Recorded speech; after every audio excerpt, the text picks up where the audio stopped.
اللهم صل على سيدنا محمد يا رب صل وسلم دائما ابدا على حبيبي. نارمل آدمی ہے نا وہ کسی کے مشورے سے نہیں روتا. اس کو رونا آئے گا تو روئے گا, نہیں آئے گا تو نہیں روئے گا. تو اب اللہ کی رحمت دیکھو کہ اللہ نے کیا کہا کہ توبہ کرو, گڑ گڑا کے اللہ کے سامنے رو, لیکن رونا آپ کے اختیار میں نہیں. تو اس کا اللہ نے کیا حل بتایا کہ بھائی جو تمہارے اختیار میں ہے وہ تم کر لو, رونے جیسی صورت بنا لو, رونے کی کوشش کر لو, گڑ گڑاڑو اللہ کے سامنے, اللہ اسی کو قبول کر لے گا. اور یاد رکھو توبہ میں اگر دل نہ لگ رہا ہو, آپ کا رونا نہ آ رہا ہو, پھر بھی آپ رونے کی کوشش کرو, یہ توبہ زیادہ تگڑی ہے. نہیں یاری بات میرا خیال, یہ توبہ زیادہ پاورفل توبہ ہے, کیونکہ اس میں آپ کا دل نہیں چاہ رہا مگر آپ اللہ کے خوف سے اپنے دل کے خلاف کام کر رہے ہو. جب انسان کو دعا میں رونا آتا ہے نا تو دل لگنا شروع ہو جاتا ہے اس کا, وہ تو پھر ہر آدمی روتا ہے. اصل دعا ہے ہی یہ کہ آپ کا دل نہیں لگ رہا مگر آپ دعا مانگ رہے ہیں.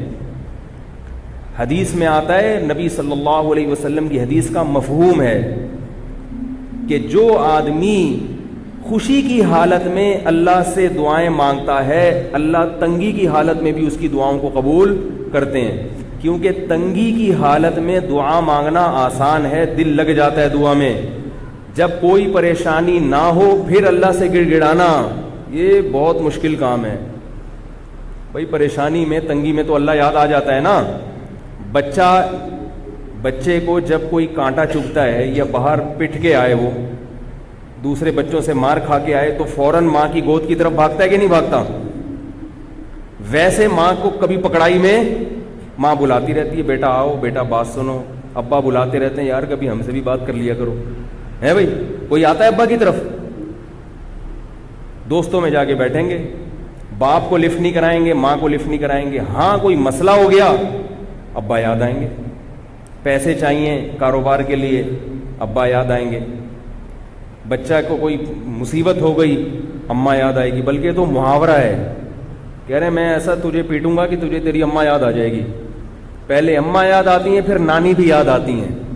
جو پرانے رشتے ہیں نا, کہتے ہیں تجھے ایسا سبق چکھاؤں گا کہ تجھے تیری نانی یاد آ جائے گی. جو بھولے ہوئے رشتے تھے وہ بھی. تو جیسے والدین کو انسان خوشی کی حالت میں یاد نہیں رکھتا, اسی طرح اللہ کو بھی انسان خوشی کی حالت میں یاد نہیں رکھتا. تو حقیقی فرما بردار ماں باپ کا وہ ہے جو خوشی میں والدین کو یاد رکھے. اسی طرح اللہ کا حقیقی فرما بردار وہ ہے جو خوشی میں اللہ کو یاد رکھے. پیٹ بھرا ہوا ہو, کوئی بیماری نہ ہو, کوئی ٹینشن نہ ہو, اس وقت اللہ کو یاد رکھ لے. اس سے بڑا کامیاب آدمی دنیا میں کوئی نہیں ہے, اور یہ بڑا مشکل کام ہے. تبھی رسول اللہ صلی اللہ علیہ وسلم نے فرمایا 7 آدمی قیامت کے دن اللہ کے عرش کے سائے میں ہوں گے. 7 یظلہم اللہ فی ظلہ یوم لا ظل الا ظلہ. فرمایا 7 ایسے مخصوص افراد ہیں جس دن اللہ کے سائے کے سوا کوئی سایہ نہیں ہوگا. اللہ ان کو لاکھوں کروڑوں کے مجمع سے نکال کے ان 7 قسم کے افراد کو الگ سے عزت دیں گے, پروٹوکول دیں گے, بھئی تم آ جاؤ یہاں پہ. آپ بتاؤ, کہیں آپ لائن میں کھڑے ہوئے ہو بل جمع کرانے کے لیے, دھوپ میں کھڑے ہوئے ہو, اور جو بل جمع کرنے والا ہے وہ آپ کا جاننے والا نکلا ہے اور آپ کو آنکھ مارے, بولے تم سائڈ سے آ جاؤ لائن توڑ کے. کتنی خوشی ہوتی ہے اس وقت, ہوتی ہے کہ نہیں ہوتی؟ میں ابھی سعودی عرب سے جب آ رہا تھا نا الخبر میں, تو وہ ایک تو ہماری پگڑی اور وہ اسٹائل ایسا ہوتا ہے, شکل سے پتہ چل جاتا ہے پاکستانی ہے. تو عربوں کی کوشش ہوتی ہے کوئی چندہ بندہ, وہ سمجھتے ہیں کہ شاید چندہ مانگنے آئے ہوئے ہیں مولوی صاحب یہاں, تو ویسے ہی عزت نہیں ہوتی انسان کی. تو میں الخبر ایئرپورٹ پہ, بہت لمبی لائن تھی اور فلائٹ کا ٹائم ختم ہو گیا تھا. مجھے یہ تھا کہ مسئلہ خراب نہ ہو جائے. وہ عرب آپ کو پتہ ہے ہوتے بھی بڑے سخت ہیں, وہ ہلا شلا کر کے چلو کو وہ بولتے ہیں شلو. ہمارے حضرت بڑی نقل اتارا کرتے تھے عربوں کی, بڑی محبت سے فرماتے تھے, وہ کہتے ہیں شلو. یہ تو ان کی زبان سے نکلتا نہیں نا. تو مجھے یہ ڈر ہو گیا کہ اب یہ کیا کریں گے, چلو نکلو یہاں سے. اور ان کو سمجھانا, اونٹ کو رکشے میں بٹھانا آسان ہے, ان کو بات سمجھانا مشکل ہے. یہ نہیں مانے گا بھائی, تو بڑا مسئلہ ہو جائے گا. وہ اللہ کی قدرت کہ وہ کوئی جاننے والا نکل آیا. وہاں ہمارے کوئی ریلیٹیو تھے, انہوں نے فون کیا اس کو, تو وہ چل کر آیا, بھائی مولوی طارق صاحب کدھر ہیں؟ میں نے کہا میں ہوں. اس نے کہا چلو. مجھے شرم بھی آ رہی تھی کہ لوگ, کیونکہ میں نے تو ان سے نہیں کہا, مجھے یہ تھا کہ میرا نمبر بات کا ہے, یہ تو غیر اخلاقی حرکت ہے. لیکن میں نے کہا بھائی میں نے خود تو نہیں کہا نا اس کو. پھر مجھے وہ لطیفہ یاد آیا کہ وہ ایک مولوی صاحب چوری کے خلاف بیان کرتے تھے کہ بھائی چوری حرام ہے, اسلام میں چوری حرام ہے. گھر میں فاقے پڑتے تھے ان کے. تو وہ کیا ہوا, ایک دن بیوی نے کہا بھائی گھر میں کھانے کو کچھ بھی نہیں ہے, تو انہوں نے کہا پڑوسیوں کی مرغی چرا لو. تو بیوی نے کہا کہ آپ تو خود چوری کے خلاف اتنے بیانات کرتے ہیں, یہ مرغی چرا کے لائیں گے, یہ جائز ہوگی؟ کہنے لگے ہم صرف شوربے سے کھائیں گے, ہم بوٹی نہیں کھائیں گے. ٹھیک ہے, شوربے سے کھائیں گے. چوری کی تو مرغی ہوگی نا, ہم شوربے سے کھائیں گے, بوٹیاں واپس کر دیں گے ان کو. بیوی نے کہا چلو بھائی ٹھیک ہے, آپ بڑے ہیں, جانتے ہیں زیادہ. اب جب سالن پک کے تیار ہو گیا تو بیوی کیا کر رہی تھی, وہ ہانڈی نا سے شوربہ الٹ رہی تھی اور چمچ سے بوٹیوں کو پیچھے کر رہی تھی. تو مولوی صاحب نے کہا جو خود سے آ رہی ہے آنے دو, جو خود سے آ رہی ہے وہ آنے دو.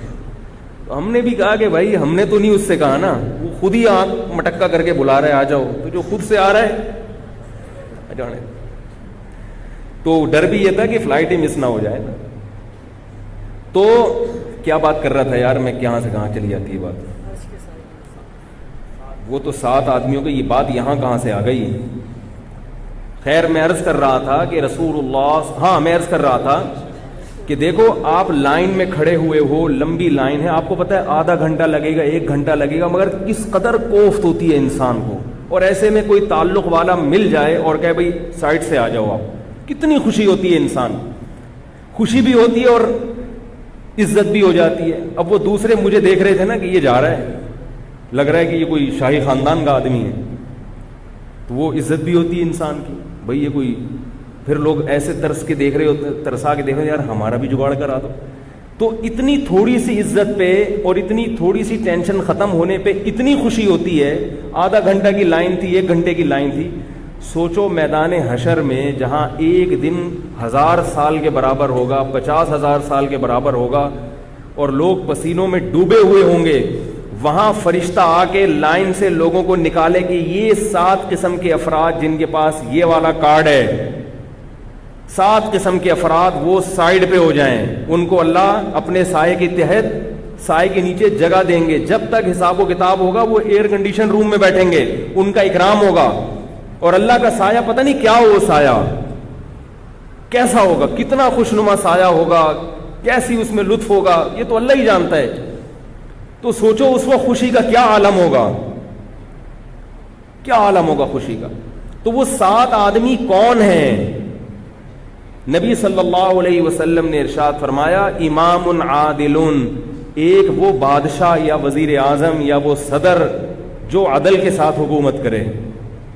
اس کا اتنا بڑا درجہ کیوں ہے کہ جب آپ کے پاس کوئی عہدہ آتا ہے تو آپ مسئول نہیں ہوتے, آپ لوگوں سے تو پوچھتے ہو, لوگ آپ سے نہیں پوچھ سکتے.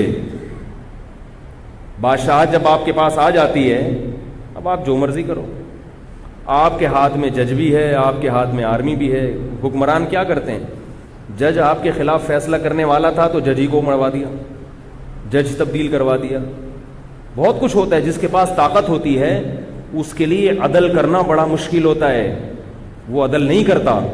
اس لیے نبی نے فرمایا کہ وہ جتنے بادشاہ ہوں گے نا میدان حشر میں کھڑے ہوں گے, ان میں جس نے عدل کیا ہوگا, جو بہت تھوڑے ہوں گے, خلفائے راشدین ہوں گے, عمر ابن عبدالعزیز ہوں گے, عادل بادشاہ تو بہت کم گزرے ہیں, ان کو تو انگلیوں پہ گنا جا سکتا ہے.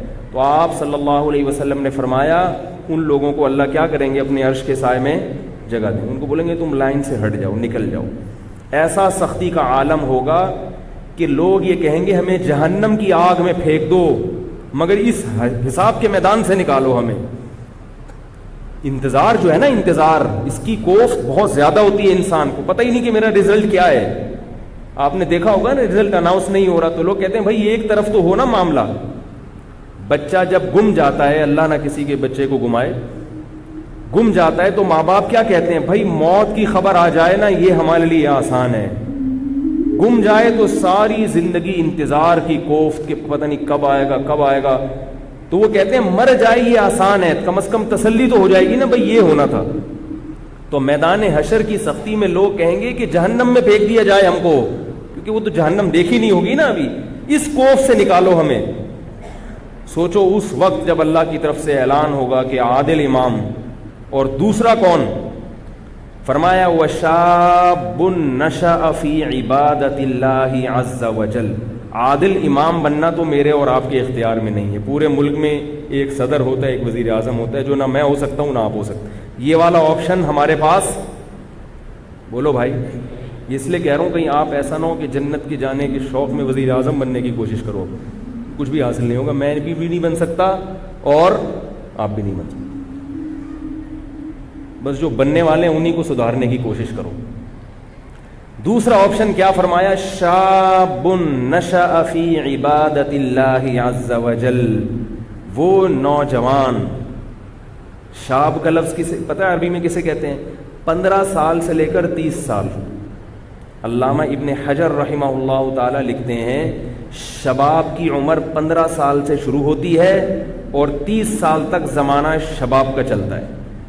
شباب یعنی بھرپور جوانی. 30 سے 40 بھی جوان ہوتا ہے، مگر وہ جو امنگیں ہوتی ہیں وہ آہستہ آہستہ ٹھنڈی پڑنا شروع ہو جاتی. 15 سے 30 سال کی جو عمر ہے نا، یہ بالکل عہد شباب. اس میں نبی نے فرمایا کہ جو نشأ فی عبادت اللہ، وہ اس کی جوانی جو پروان چڑھے وہ اللہ کی عبادت میں، یعنی اس عمر میں اللہ کی عبادت کرتا ہو. اس عمر میں واٹس ایپ پہ بیٹھنا آسان، فیس بک پہ گھنٹوں گھنٹوں لڑکیوں سے چیٹنگ کرنا آسان. میں نے بتایا تھا نا، فیس بک پہ کچھ لڑکے بیٹھے ہوئے تھے، ثنا نام کی کوئی آئی ڈی سے کوئی انٹر ہوا، سارے آگے ایک دم. جب دیکھا ثنا آئی ہے بھائی، تو غفور بھائی بھی، کلیم بھائی بھی، وسیم بھائی بھی، سب ایڈ ہو گئے. سب نے خیریت پوچھنا شروع کر دی اور سنائے. سارے جناب جنگل کی آگ کی طرح خبر پھیلی. کسی نے ثنا سے پوچھا کہ آپ کا پورا نام کیا ہے؟ اس نے کہا ثناء اللہ. ستار لیفٹ، غفور لیفٹ، وسیم لیفٹ، ایک ایک کر کے سارے کھسکنا شروع. تو یہ جو عمر ہے نا 15 سے 30 سال، اس میں شہوت سر پہ سوار ہوتی ہے. اس کے علاوہ کوئی کام کرنے کا دل نہیں چاہتا. ہر وقت بس یہی فلمیں، ڈرامے، انٹرنیٹ، لڑکیوں سے دوستیاں، چکر بازیاں. اور اگر کوئی ان گناہوں سے بچتا بھی ہے تو وہ لڑکوں سے دوستی لگا کے اسنوکر کلب میں بیٹھا ہوگا سارا دن، کرکٹ کے میچز دیکھتا رہے گا، تبصرے کرتا رہے گا، آج اس نے اتنے چھکے مارے، آج اس نے اتنے چوکے مارے. کیا نتیجہ ملے گا بھائی؟ اس نے چھکے مار کے قوم کو جتوا دیا تو جیتنے کے بعد بھی آپ ویسے کے ویسے ہی. پاکستان اگر ہر ورلڈ کپ میں جیتا ہوتا تو بھی آج اتنی روٹیاں ہم کھا رہے ہوتے جتنی کھا رہے ہیں، اتنے ہی صبح پراٹھے کھاتے جتنے آج. اس سے کوئی عملی زندگی کا اس سے کوئی تعلق نہیں. تو خام خواہ کی چیزوں میں وقت کی بربادی. ایسے موقع پر اپنے آپ کو عبادت کے لیے فارغ کر لے اگر کوئی نوجوان، تو اللہ کو اس نوجوان پہ بہت پیار آتا ہے کہ بھرپور جوانی کا وقت جو یہ کرکٹ کے میچز میں ضائع کر سکتا تھا، فضول تبصروں میں برباد کر سکتا تھا، خام خواہ کی اسنوکر کلب میں اور ڈبو میں اور پان میں اور گٹکوں میں. دیکھو نا لڑکوں کو پوری رات گٹر کے ڈھکن پہ بیٹھے رہتے ہیں. چھٹی والے دن کیا ہوتا ہے؟ میں نے کچھ لڑکوں کو ایک دن پیر کی صبح کو دیکھا، اتوار کی صبح کو دیکھا کہ فجر میں آئے ہیں سارے لائن. میں نے کہا یار بڑا تقوی ہے آپ سب 8-10 افراد کا جو فجر میں اٹھ کے ماشاءاللہ آپ لوگ کہہ رہے ہیں ہم سوئے نہیں، یہیں بیٹھے ہوئے تھے گٹر کے ڈھکن پہ پوری رات. ہم نے کہا چلو یار اب نماز ہی پڑھ لیں، آج تو پڑھیں کم از کم. پوری رات بیٹھ کے وقت ضائع، باتیں. اس عمر میں بڑا مزہ آتا ہے. تو اس عمر میں اگر کوئی اللہ کی عبادت میں وقت گزار لے تو ظاہر ہے اللہ اس کو زیادہ نوازتے ہیں. اور یہ بات یاد رکھو, جس نے ابتدائے جوانی میں قربانی دے دی دین کے لیے, کوئی گناہ چھوڑ دیا, بڑا گناہ, کسی سے عشق ہو گیا, اللہ کی خاطر اس معشوق سے تعلق کو ختم کر دیا, کوئی لت پڑ گئی بیہودہ فلمیں دیکھنے کی, یا اور کوئی غلط ایکٹیویٹیز میں پڑ گیا, خواہشات نفسانیہ کا غلام بن گیا, زنا میں پڑ گیا, اس عمر میں اگر اس نے توبہ کر لی اور توبہ پر قائم رہا, تو ابتدائے عمر میں جو توبہ کرتا ہے صرف آخرت کا فائدہ نہیں ہوتا, اللہ اس کو دنیا میں بھی بہت نوازتے ہیں اور اس کو مقتدا اور رہبر بناتے ہیں. جو نوجوان ابتدائے جوانی میں توبہ کرے گا, توبہ تو 99 سال میں بھی مقبول ہے, مگر 99 سال میں توبہ کرو گے اپنی ذات کو فائدہ ہوگا, بس دین کا کام نہیں لیں گے اللہ. ابتدائے جوانی میں گناہ چھوڑ دیے, اللہ مقتدا اور رہبر بنا دیتے ہیں. اس زمانے میں یہ ہمارا مشاہدہ تجربہ ہے, اللہ اس کو مقتدا اور رہبر بنا دیتے ہیں, خاندان میں عزت عطا فرما دیتے ہیں, اس سے کام لیتے ہیں اللہ تعالیٰ بہت. تو اس لیے جوانی کی ابتدا میں ہی یو ٹرن لے لو, اس امید پہ توبہ کو مؤخر مت کرو کہ یار جب 40 کے ہو جائیں گے, جب 50 کے ہو جائیں گے, جب 60 کے ہو جائیں گے تب توبہ کریں گے. یہ حماقت اور بیوقوفی ہے. ابھی فائدہ ہے, اللہ عرش کے سائے میں جگہ دیں گے. اور اس لیے بھی کہ یہ بات خوب یاد رکھیں اچھی طرح کہ ابتدائے جوانی میں جیسے گناہ کا جوش بہت زیادہ ہوتا ہے, توبہ کا جذبہ بھی بہت زیادہ ہوتا ہے. میں اس کی ایک مثال دیتا ہوں, نئی گاڑی کی اور پرانی گاڑی کی. دیکھو نئی گاڑی کا ایکسیلریٹر کتنا زبردست ہوتا ہے نا, ذرا سا پاؤں آپ نے ایکسیلریٹر پہ رکھا اور گاڑی زوں کر کے بھاگی. نہیں آ رہی سمجھ میں میرا خیال ہے. او بھائی کبھی نئی گاڑی کیوں چلایا ہے, بیٹھے ہو کبھی, رینٹ پہ لے کر آؤ اور ایک دفعہ ٹرائی کر کے دیکھو. اس کے ایکسیلریٹر پہ آپ ذرا سا پاؤں رکھو گے, گاڑی زوں کر کے اٹھتی ہے کہ نہیں اٹھتی. لیکن بریکیں بھی اسی حساب سے مضبوط, بریک پہ ذرا سا اشارہ کیا وہیں جام ہو جاتی ہے.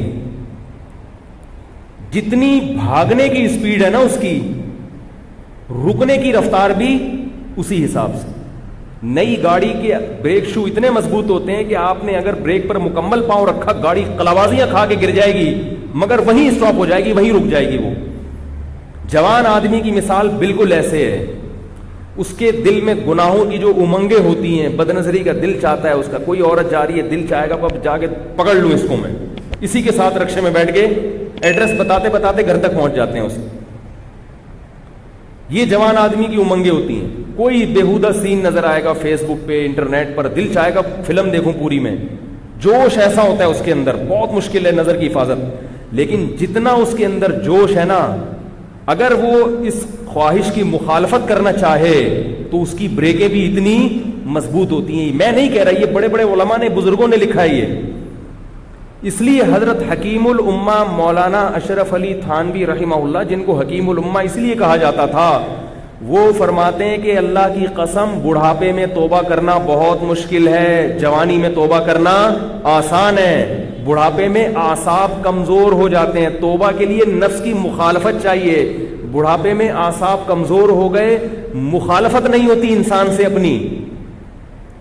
بڑھاپے میں جب اعصاب, دیکھو بیمار آدمی جو ہے نا وہ چاہتا ہے میری مرضی کے خلاف سارے کام ہوں, میری مرضی کے مطابق سارے کام ہوں, وہ چاہتا ہے نا. آپ کی طبیعت خراب ہو تو آپ چڑچڑے ہوتے ہو کہ نہیں ہوتے؟ بھائی ہوتے ہو نا یار. دیکھو آپ کو بخار ہے, نزلہ ہے, کھانسی, گھر میں پڑے ہوئے ہو, بچے شور کر رہے ہیں, تو آپ کیا کہہ رہے ہو؟ تو پہلے ہی میری طبیعت خراب ہے, اوپر سے تم چڑچڑ کر رہے ہو, کہتے ہیں نا. آپ کو بخار ہے, آپ لیٹے ہوئے بخار میں, بیگم نے کوئی الٹی بات کی, آپ کہے تو میں بخار میں جل رہا ہوں, اوپر سے مجھے اور تپا رہی ہے, تو کہتے ہیں نا. بھائی میں صحیح ہوتا, میری صحت ہوتی, پھر الٹی سیدھی باتیں کر لیتی, تھوڑا انتظار کر لیتی ٹھیک ہونے کا. بیمار آدمی چونکہ کمزور ہوتا ہے, لہذا اس میں برداشت کی قوت, بولو بھائی, ختم. اب اس سے اپنی مخالفت نہیں ہوتی, تبھی بیمار کا خیال کرنا چاہیے. بھائی جو وہ کہہ رہا ہے کر لو. صحت مند آدمی اپنی مخالفت کر لیتا ہے.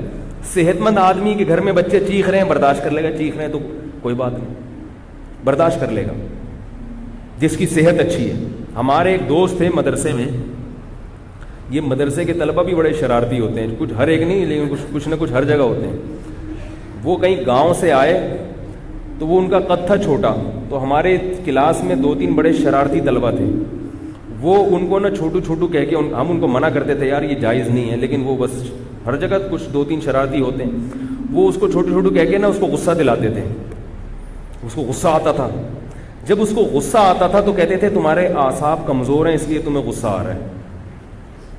وہ اور تپتا تھا کہ یار ایک تو یعنی جو میرا رائٹ ہے غصہ ہونا اس پہ بھی مجھے تپا رہے ہیں, تو وہ اور بیچارہ رہنا. تو میں اس سے کہتا تھا بھائی تو پہلے ہی چھوٹا ہے, یہ تپ کے نا اور یوں ہو کے اور نہ چھوٹا ہو جائے گا. تو ان کو تو سمجھ میں نہیں آ رہا, تو تم ان کی باتوں پہ غصہ ہونا چھوڑ دو. بھائی ٹھیک ہے بولنے تو ان کو, تھوڑے دنوں میں خود ہی خاموش ہو جائیں گے. تو کیوں, لیکن ظاہر ہے وہ انسان کمزور ہو جاتا ہے, وہ سن کے اس کو غصہ آنا شروع ہو جاتا ہے. تو جب آپ کے اعصاب کمزور ہوتے ہیں, آپ بیمار ہوتے ہو, آپ پہ بڑھاپا آنے لگتا ہے, تو آپ میں برداشت کی قوت ختم ہو جاتی ہے. ختم نہیں بھی ہوتی تو کم ہو جاتی ہے. بات بات پہ غصہ آتا ہے انسان کو. یہ تو اللہ تعالیٰ کی بہت بڑی رحمت ہے کہ بڑھاپے میں اللہ سماعت بھی کمزور کر دیتے ہیں, بصارت بھی کمزور کر دیتے ہیں. یہ اللہ کی رحمت ہے. جب انسان بوڑھا ہوتا ہے نا سب چیزیں کمزور آہستہ آہستہ, نظر بھی کم آئے گا, سنائی بھی کم دے گا. یہ اللہ کی رحمت ہے, کیونکہ اگر ساری چیزیں نظر آنا شروع ہو جائیں نا دور دور تک, تو ساری صحیح چیزیں تھوڑی نظر آتی ہیں انسان کو. وہ غصہ ہوتا رہے گا بھائی یہ کیا ہو رہا ہے یار وہ اس کو مار کے چلا گیا اور وہ سڑک پہ بندہ پڑا ہوا ہے. تو اللہ کیا کرتے ہیں, اس کی نظر کمزور کر دیتے ہیں, وہ ادھر ادھر جو کچھ ہو رہا ہے اس کو نظر ہی نہیں آتا. اسی طرح سماعت بھی کمزور کر دیتے ہیں تاکہ سب باتیں سنائیں. سارے مسئلے تو یہی ہوتا ہے نا, ہمیں سب کچھ سمجھ میں آ رہا ہوتا ہے کون کیا کہہ رہا ہے. اب ہر آدمی صحیح بات تو نہیں کرتا نا, کوئی غلط کر رہا ہے, کوئی صحیح کر رہا ہے. غلط بات پہ جوان آدمی کہتا ہے چلو کر رہا ہے تو کیا کریں میری بلا سے یار, تھوڑا سا غصہ آئے گا. بوڑھا آدمی جب سنے گا غلط بات تو اس کو اندر اللہ اس کو سننے ہی نہیں دیتے, کہتے تمہیں پھر اگر سنائی دے گا تو سمجھ میں نہیں آئے گا, دماغ کمزور.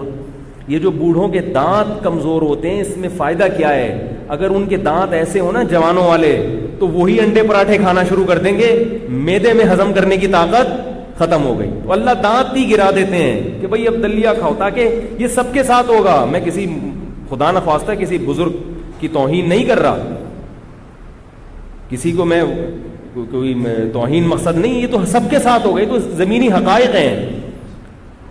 تو جب یہ ساری چیزیں کمزور ہوں گی تو اعصاب بھی کمزور ہوں گے کہ نہیں ہوں گے.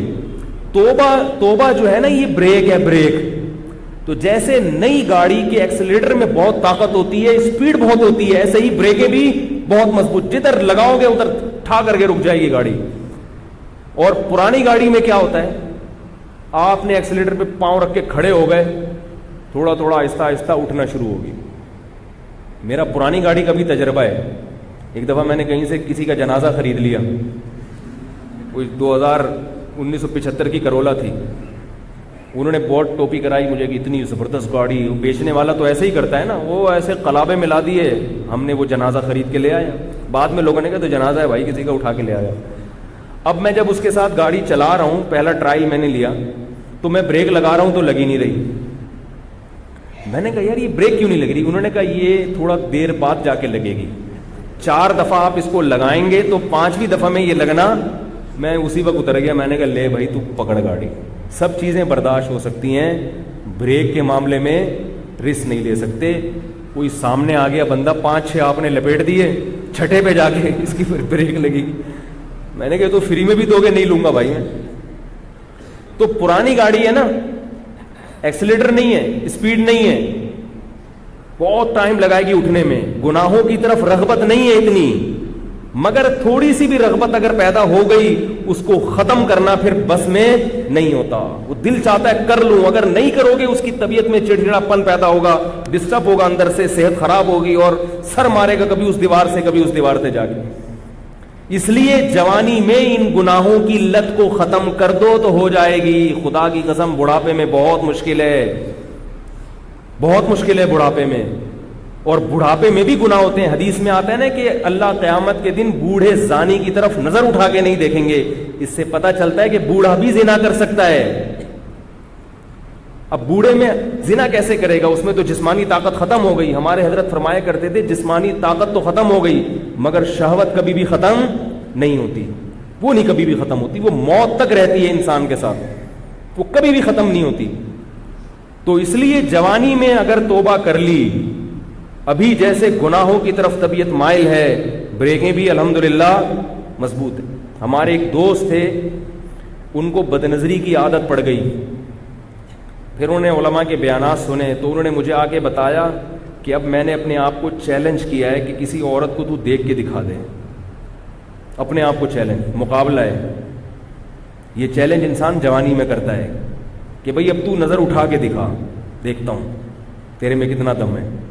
اور کہہ رہے پھر میں نہیں اٹھائی. میں بہت دل چاہتا تھا جب کوئی کنوارے تھے, ابھی شادی ہو گئی الحمدللہ, تو کہہ رہے بہت دل چاہتا ہے جب کوئی عورت گزرتی ہے نظر اٹھا کے دیکھوں, مگر میں اپنے آپ کو وہی ہے نا بریک لگا لی نا, بریک پاؤں آ گیا, بریک رک گئے. اور جوانی میں ایک فائدہ یہ بھی ہے کہ گناہ سے جب توبہ کرو گے تو اپنے آپ کو گناہ پر سزا دینا بھی آسان ہے. دیکھو اگر گناہ کیا آپ نے تو توبہ کا طریقہ کیا ہے؟ اپنے لیے کوئی سزا متعین کرو. اگر میں نے نظر اٹھا کے کسی عورت کی طرف دیکھا, 500 روپے صدقہ کروں گا. یہ چپٹ اپنے آپ کو لگائی کہ نہیں لگائی؟ یہ جوانی میں لگ جائے گی, بڑھاپے میں مشکل ہوگی, کیونکہ 500 روپے ہر آدمی کا اپنا حساب ہے. جو مالی, بعض لوگوں کے لیے 500 کی ویلیو ہے, بعض کے لیے 5000 بھی کچھ نہیں ہوتے. اگر آپ کی تنخواہ 1 لاکھ ہے تو آپ 5000 صدقہ کر دیں, صحیح ہے نا. اگر آپ کی تنخواہ 20,000 ہے تو آپ 500 روپے جرمانہ رکھ لیں. تو یہ جرمانہ جب ادا کرو گے تو نفس کی مخالفت ہوگی, دل کو تکلیف ہوگی. یہ تکلیف جوانی میں برداشت کرنا آسان. بڑھاپے میں اگر پیسے دیے تو ہارٹ اٹیک سے مرنے کا خطرہ ہوگا. 500 روپے چلے گئے میرے, 100 روپے چلے گئے میرے. اور یہ حدیث سے ثابت ہے مضمون.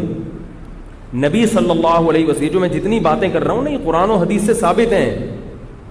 نبی صلی اللہ علیہ وسلم نے ارشاد فرمایا, صحیح حدیث ہے, سنو غور سے, فرمایا یحرم ابن آدم ویشب فیہ اثنتان الحرص علی المال وطول الامل. بہت اہم حدیث ہے.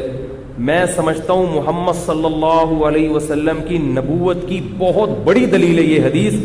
یہ الفاظ نبی کی زبان کے علاوہ کسی اور زبان سے جاری ہو ہی نہیں سکتے. اتنی گہری علم کی بات ہے اس میں. یہ تو بڑے بڑے ماہر نفسیات آج تحقیق کے بعد اس بات کو ثابت کرتے ہیں, اور وہ بھی اتنے خوبصورت الفاظ میں ثابت نہیں کرتے. اتنے خوبصورت ورڈنگ اور اتنے پیارے الفاظ میں اس مضمون کو ثابت کیا. وہ کیا ہے؟ آپ صلی اللہ علیہ وسلم نے فرمایا, انسان جیسے جیسے بوڑھا ہوتا ہے, خوب اچھی طرح سمجھو, اور کسی اور کے بارے میں نہیں کہ آپ اپنے علاقوں کے بوڑھوں کو دیکھنا شروع کر دیں, یار یہ ایسے ہیں. اپنے بارے میں ہر آدمی, میں اپنے بارے میں یہ حدیث بیان کر رہا ہوں کہ میں اپنے گریبان میں جھانک کے دیکھوں.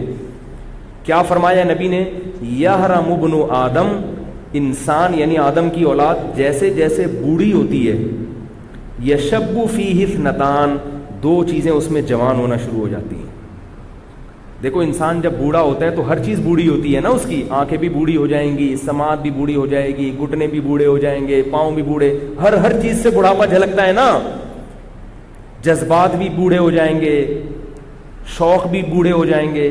لیکن آپ نے فرمایا 2 چیزیں کیا ہوتی ہیں اس میں؟ جوان ہوتی ہیں, خوب زور پکڑتی ہیں وہ.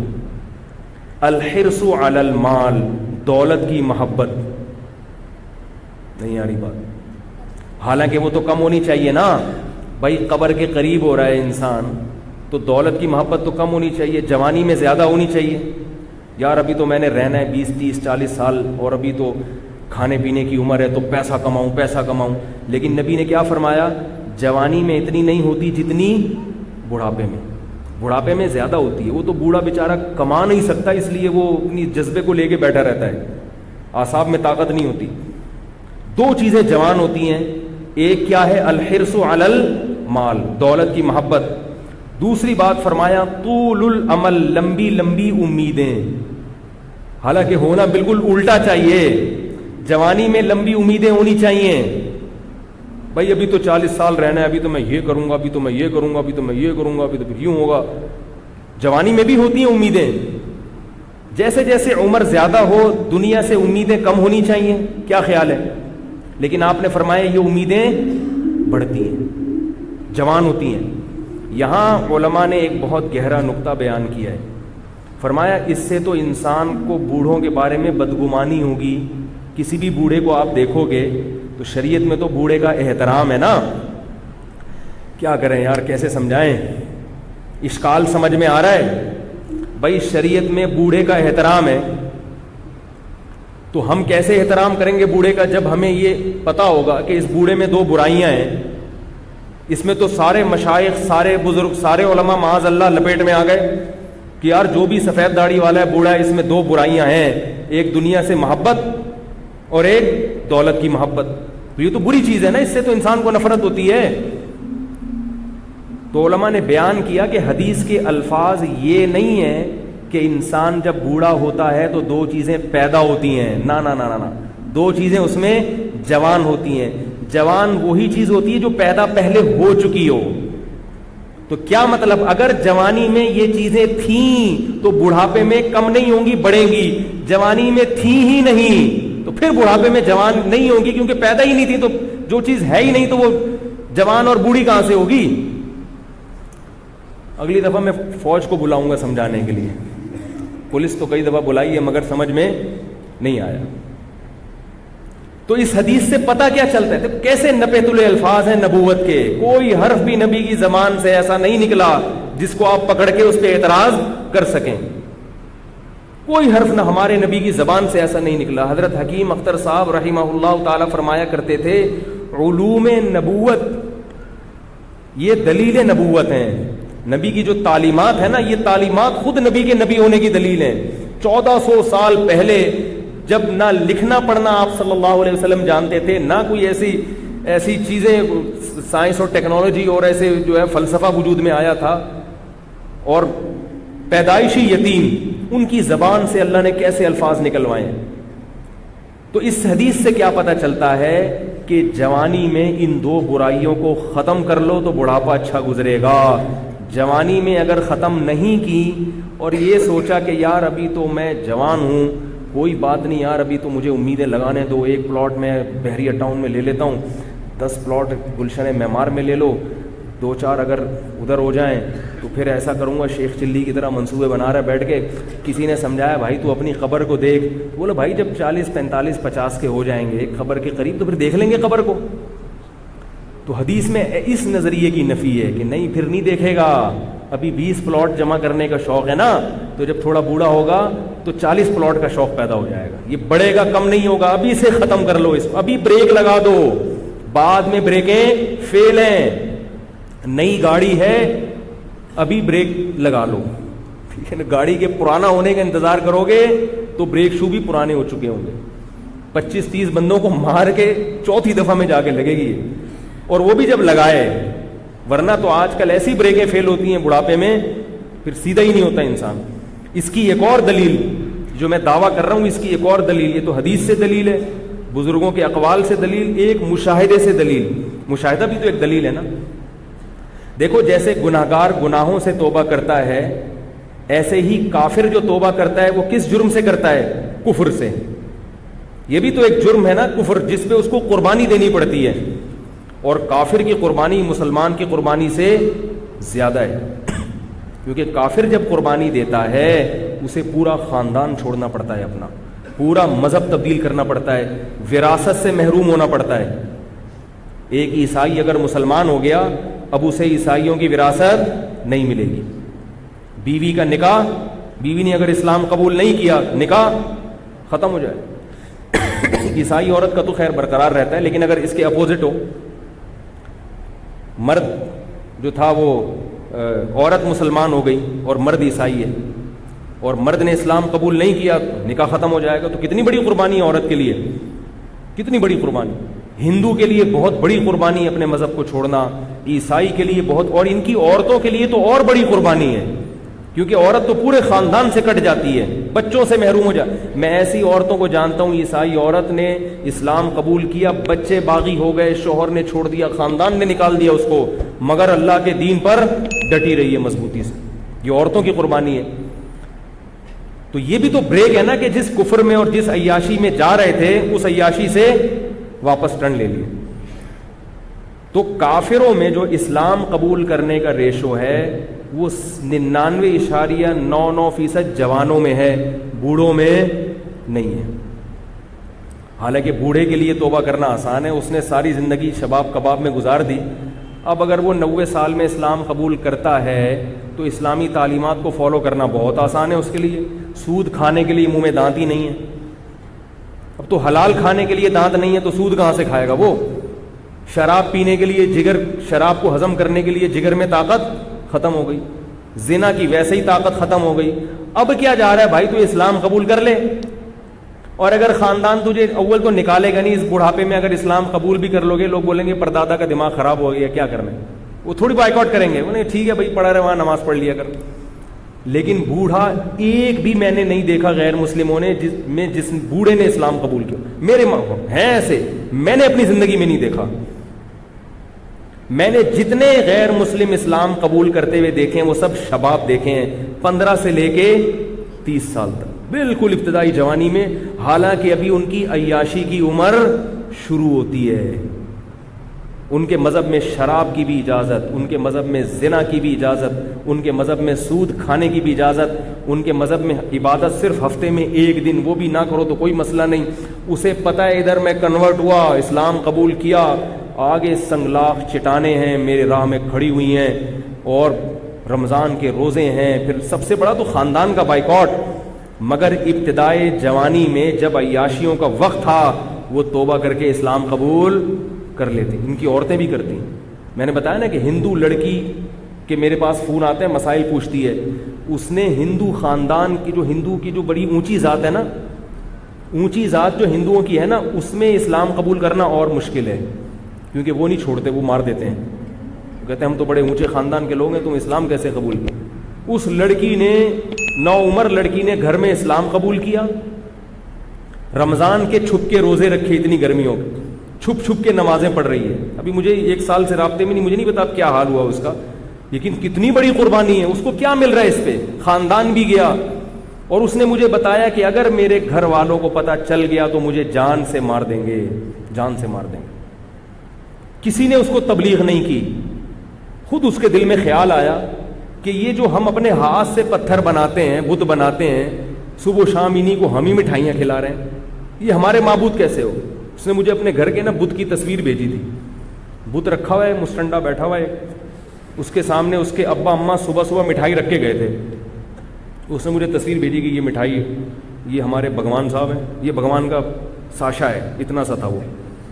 بھگوان بھی بہت مختلف قسم کی پیکنگ میں آ رہے ہیں نا، ایک بڑے والے بھگوان ہوتے ہیں، ایک بھگوان کے جیسے ہمارے ہیں نیڈو کا ایک بڑا ڈبہ ہوتا ہے، مہمان آئے تو بھائی نیڈو کا ایک ساشا لے آؤ یار، 1 کپ چائے بنانی ہے، پتی کا ساشا لے آؤ۔ تو ان کے ہاں بھی ہے کہ اصل بھگوان تو وہ مندر میں جا کے مراتے ہیں، فی الحال بھگوان چھوٹی پیکنگ میں بھی گھر میں رکھے ہوئے ہیں کہ کوئی ایمرجنسی میں اگر کوئی کام پڑ جائے تو یہ چھوٹا والا بھگوان۔ اب ظاہر ہی کامن سینس کی باتیں تو نہیں ہیں، تو عقل کہتی ہے، تو اس کی لڑکی کی عقل نے کہا کہ یہ غلط ہے، اسی کو ہم مٹھائی کھلا رہے، مٹھائی بھی نہیں کھا رہا، صبح سے رکھی ہوئی اس کے سامنے، ناک پہ مکھی بیٹھے تو اڑا نہیں سکتے۔ اللہ نے قرآن میں کیا فرمایا؟ یا ایھا الناس ضرب مثل فاستمعوا له۔ ہمارے حضرت جب یہ آیت پڑھتے تھے نا، ایسا جوش آتا تھا، حضرت کے چہرہ سرخ ہو جاتا تھا۔ حضرت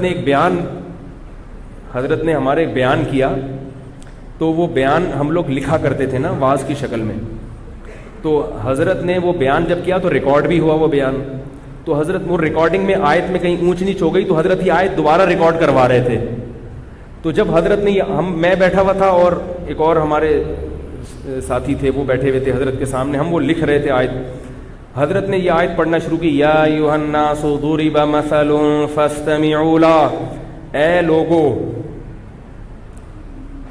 اے انسانوں، ایک مثال بیان کی جاتی ہے، فاستمعوا له، اسے غور سے سنو، غور سے۔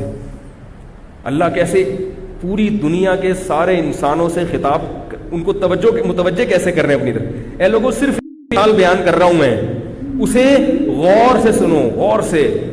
ان الذین تدعون من دون اللہ، اللہ کو چھوڑ کر تم جن کو پکارتے ہو، چاہے وہ مزار کے بابے ہوں، چاہے وہ جنات ہوں، چاہے وہ فرشتے ہوں، چاہے وہ پتھر کے بنے ہوئے بت ہوں، فرمایا ان الذین تدعون من دون اللہ لن یخلقوا ذبابا، ہرگز ہرگز ایک مکھی بھی پیدا نہیں کر سکتے, ایک مکھی بھی. وَإِن يَسْلُبْهُمُ الذُّبَابُ شَيْئًا, مکھی اگر ان کی جو مٹھائیاں تم نے رکھی ہوئی ہیں نا ان کے پاس, مکھی اگر مٹھائی لے کے اڑ جائے یہاں سے تو وَإِن يَسْلُبْهُمُ الذُّبَابُ شَيْئًا لَا يَسْتَنقِذُوهُ مِنْهُ, یہ اس مکھی سے وہ مٹھائی یا وہ چیز چھڑا نہیں سکتے. ضعف الطالب والمطلوب, فرمایا جو ان کو پکارنے والے ہیں وہ بھی لچر, اور جن کی عبادت کی جا رہی ہے وہ بھی لچر, کمزور, کچھ بھی نہیں کر سکتے, مکھی تک نہیں بنا سکتے. مکھی کوئی چیز لے کے اڑ جائے تو مکھی سے چھڑوا نہیں سکتے. یہ تمہاری حاجت روائی کریں گے, یہ تمہیں اولاد دیں گے, یہ تمہاری شادی کرائیں گے. یہ عاملوں کا بھی میں یہی کہتا ہوں, یہ جو روحانی ابھی میں جاؤں گا نہیں اس طرف, ورنہ پھر مجھے جو ہمارے حضرت کو یہ آیت پڑھتے ہوئے جوش آتا تھا نا, میں جب عاملوں کے خلاف جاتا ہوں وہ جوش مجھے وہیں آنا شروع ہو جاتا. کسی خاتون کا فون آیا, وہ مجھے طارق چوہتائی سمجھ کے فون کر رہی تھی. میرا نام بھی طارق ہے نا, تو اس بہانے سے بہت سے لوگ مجھے فون کر دیتے ہیں. خاتون کا فون آیا, وہ آپ طارق چوہتائی. میں نے کہا اللہ نہ کرے بھائی. میں نے کہا خیر مسئلہ, کہہ رہی وہ آپ نے ایک وظیفہ بتایا تھا, اس سے میری ایک بچی کی شادی تو ہو گئی, 2 بچیاں رہ گئی ہیں, ان کے لیے بھی بتا دیں. میں نے کہا کہ اللہ کی قسم وہ اس وظیفے سے نہیں ہوئی تھی, وہ ویسے ہی ہو گئی تھی. باقیوں کی بھی دعا کریں ویسے ہی انشاءاللہ ہو جائے. میں نے کہا اس سے جا کے تحقیق کریں, اس کے اپنے خاندان کی بچیوں کی کتنوں کی شادیاں نہیں ہو رہی. اگر یہ وظیفوں سے ہو رہی ہوتی, اس کی اپنی کتنوں کی نہیں. میں نے کہا آج کل تو شادیاں ویسے ہی نہیں ہو رہی ہیں, بندے کریں گے تو ہوں گی نا شادیاں. یہ تو آپ لوگ کتنے ہیں یہاں جو میرڈ ہیں, سارے کنوارے بیٹھے ہیں یہاں پہ. جب کرو گے ہی نہیں, عمریں نکلیں گی تو الٹے لٹک کے وظیفے پڑھو, سیدھے لٹک کے وظیفے پڑھو, کچھ بھی کرو, ہو گئی نہیں. ابے بھائی روٹی کھاؤ گے نہیں تو پیٹ میں جائے گی, وہ جو مرضی کرو. جب مردوں نے نکاح کرنا ہی چھوڑ دیا ہے, 40 سال کی عمر میں تم نکاح کرو گے تو لڑکیوں کی شادی کہاں سے ہوگی؟ اور ماں باپ اپنے بیٹوں کو شادی کرنے نہیں دیتے, لڑکے کو کہاں کرنے دیتے ہیں شادی, اور روتے ہیں کہ ہماری بیٹیوں کا رشتہ نہیں آ رہا. تو بھائی اس لیے نہیں آ رہا کہ دوسرے کے باپ بھی اپنے بیٹے کو شادی نہیں کرنے دے رہا. ایک چھوٹی سی بات کہتا ہوں, وہ موضوع آ جائے تو چھوٹی سی, پھر میں اصل موضوع کو بس سمیٹتا ہوں, یا آپ ذرا گچی پکڑ کے رکھیں اس کی. آج کسی کا فون آیا کہ وہ ہماری کوئی خاتون تھی, وہ بیوہ ہو گئی تھی, یہ ہو گیا تھا, فلانا ہو گیا تھا, اب بڑی مشکل سے ان کا ایک جگہ رشتہ طے ہو گیا ہے, 1 سال کے بعد شادی ہے. تو میں نے کہا 1 سال کے بعد کیوں ہے؟ کہہ رہے ہیں وہ لڑکا کہہ رہا ہے کہ میں پہلے اپنے پاؤں پہ کھڑا ہو جاؤں. میں نے کہا آپ لوگوں کی طرف سے تو دیر نہیں ہے نا. کہہ رہے نہیں, لڑکا کہہ رہا ہے میں پہلے گھر بنا لوں, میں کمرہ بنا لوں, میں یہ کر لوں. میں نے کہا ان کے گھر میں کوئی کمرہ نہیں ہے؟ کہہ رہے ہاں وہ ہے. میں نے کہا کیا وہ کھاتے نہیں ہیں؟ بھی کھاتے ہیں, صبح ناشتہ بھی. تو میں نے کہا اگر آپ لوگوں کی طرف سے یہ شرط ہوتی نا کہ نہیں ہم اپنی بہن کو یا بیٹی کو اس حالت میں نہیں بھیجیں گے, اس کے لیے پہلے ڈیفینس میں بنگلہ بھائی ہر ایک کا اپنا ایک معیار ہوتا ہے نا لڑکی والوں کا, تو سمجھ میں آتا ہے کہ بھئی آپ اس کنڈیشن میں بھیجنے پر آمادہ نہیں ہو. اگر آپ آمادہ ہو اور سامنے والا آمادہ نہیں ہے, وہ بہت بڑا بیوقوف ہے. وہ کہنا تو بہت بیوقوف بہت ہلکا لفظ ہے اس کے لیے, لیکن کیا کریں بھئی, تقدس بھی تو ہے نا کوئی مسجد کا, اور اسی پہ کلپ آ جائے گا. تو پاگل ہے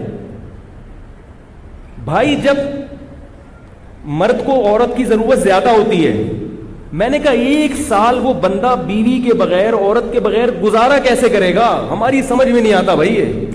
اس ماحول میں جب تمہیں لڑکی خود اپنے حقوق سے دستبردار ہو رہی ہے, وہ کہہ رہی ہے کہ بھائی میں اسی روکھی سوکھی میں تمہارے ساتھ گزارا کر لوں گی, تو لے آؤ یار, فوراً لے آؤ جا کے. بولو ٹھیک ہے, اور کیا چاہیے, گھر بھی بنتا رہے گا, تنخواہ بھی ہوتی رہے گی. یا تو وہ راضی نہ ہوتی نا.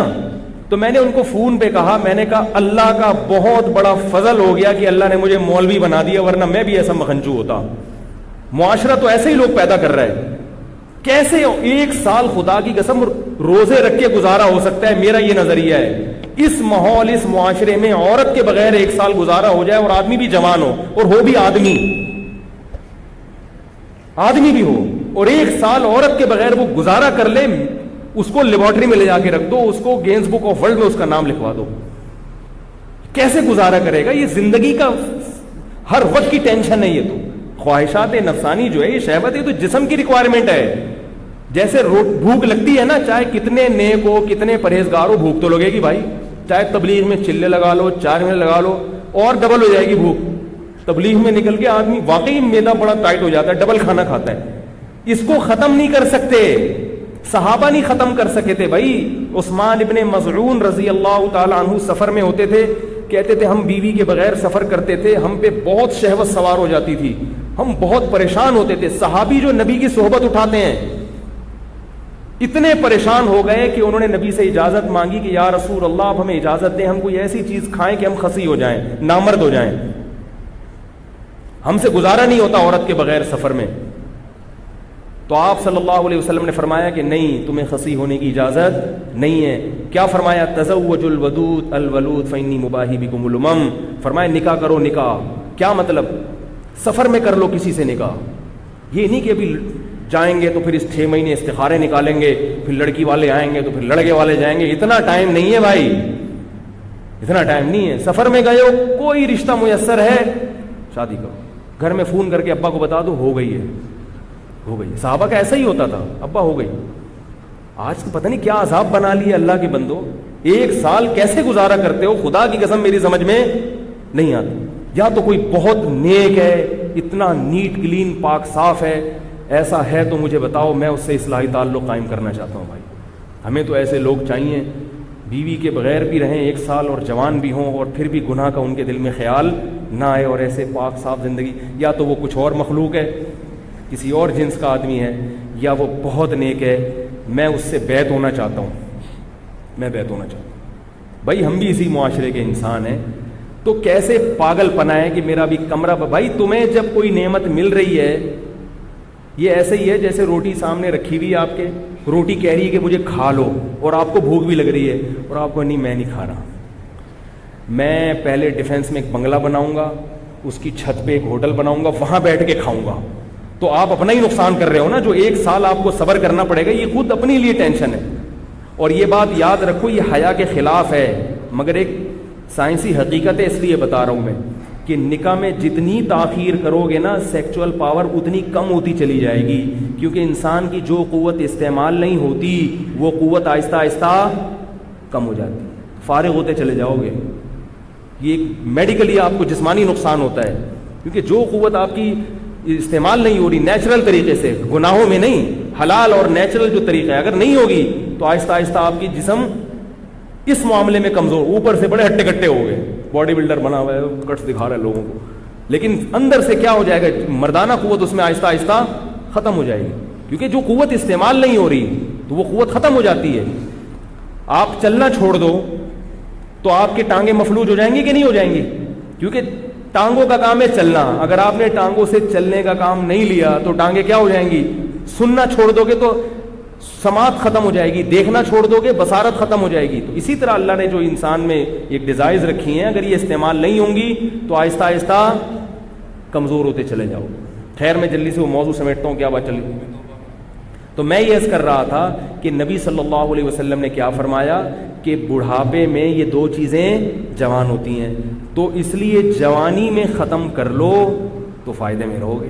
اور نبی حدیث میں آتا ہے کہ جس نے آخرت کو اپنی فکر بنا لیا، اللہ اس کی دنیا کی فکروں کو ختم کر دیتے ہیں، ختم کر دیتے ہیں، اور جس نے آخرت کو نہیں بنایا تو دنیا کی فکریں بکھیر دیتے ہیں اللہ تعالیٰ۔ ہر فکر کیا جو چاہتا ہے یہ بھی مل جائے، یہ بھی مل جائے، یہ بھی مل جائے، یہ بھی مل جائے، ہر چیز اپنی مرضی کی مل جائے، مجھے سکون میں نہیں آئے گا کبھی بھی۔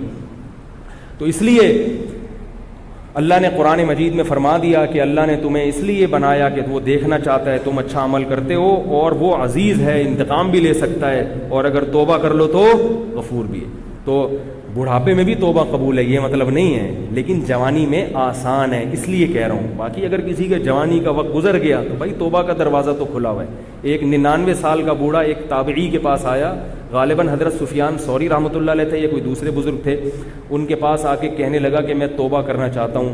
انہوں نے کہا بہت دیر کر دی آپ نے۔ تو ان بزرگ نے کہا، اس بوڑھے نے کہا کہ جو موت سے پہلے آ گیا اس نے دیر نہیں کی۔ یہ علماء کی صحبت میں بیٹھنے کا فائدہ تھا، مسائل سیکھے ہوئے تھے نا کہ بھائی موت سے پہلے توبہ قبول ہے، اگر اس کو یہ مسئلہ معلوم نہ ہوتا واپس چلا جاتا۔ اور یہ بھی پتہ چلتا ہے کہ پہلے لوگ بزرگوں کے ہاتھ پہ باقاعدہ توبہ کیا کرتے تھے، یہ بھی پتہ چلتا ہے۔ توبہ تو جہاں ہو وہیں کر لو، لیکن باقاعدہ پھر کسی بزرگ سے اصلاحی تعلق قائم کرو تاکہ توبہ پہ قائم رہنے کے طریقے وہ آپ کو سکھائیں۔ اللہ تعالیٰ سمجھنے کی عمل کی توفیق عطا فرمائے۔